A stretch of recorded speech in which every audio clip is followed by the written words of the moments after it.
ordination only ever see. My Lord, I speak against mild stroke. These two crashes. But after you have declared the prophet, babisa auto puts yavo, babisa ma crashes izo shwa famba basnaka na chip. Famba itu.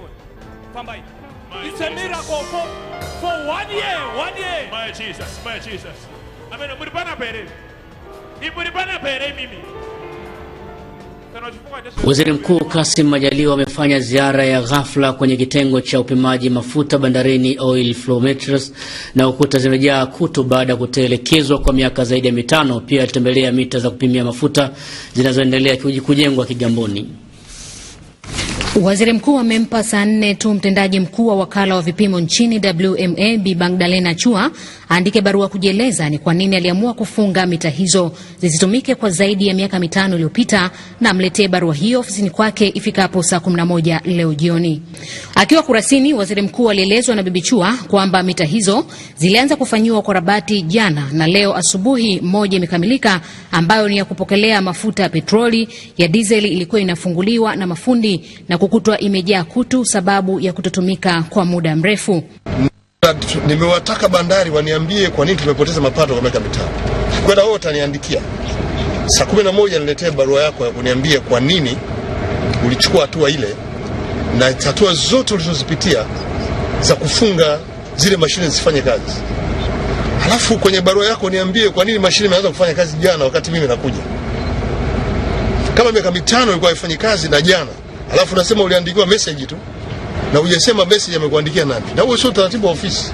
Wewe ni manager bwana wa taasisi kubwa, huwezi kufanya kazi kwa message, lazima uandikiwe.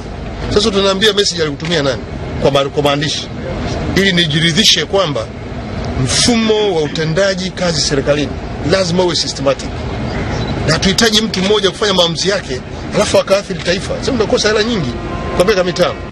Alipoulizwa ni kwa nini aliamua kuzifungia mita hizo zisifanye kazi, Bi Chua alijibu kuwa alifikia uamuzi huo baada ya kupokea malalamiko kwamba zinawapunja wateja. Hata hivyo hakufafanua ni wateja gani au wa aina gani. Zaidi ya kwamba hizi mitambo ambayo nimeona kwamba ilikuwa na matatizo yake, pia kuna masuala ya fluoride na fluoride ya malaria Sasa jana zinaanza kutumika, utatusio kwa hicho mlikaa lini cha kukubaliana zitumike, na negotiation hiyo imetokana na nini, kilichowathibitisha kama sasa utapima vizuri. Kwa miaka 5 haijafanya kazi kutoka 2011. Mheshimiwa, na jana zimeanza kufanya kazi. Hazijaanza kufanya kazi mheshimiwa. Walikuja hata unaona kuna kutu hapo. Sio kwamba zimeanza kufanya kazi. Zile pale zinafanya kazi gani? Tumezindua jana. Mheshimiwa Waziri Mkuu, ni hivi kwamba kutokana na maagizo yaliyotoka ngazi ya juu. Kazi gani hiyo? Itaje hiyo kazi?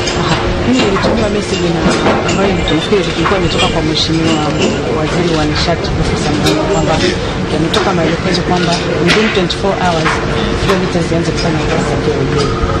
Katika hatua nyingine, Waziri Mkuu Majaliwa ametembelea na kukagua mita mpya za kupimia mafuta ambazo zinajengwa Kigamboni. Mita hizo zimegharimu dola za Marekani milioni 6 sawa na shilingi bilioni 12.96 za sasa.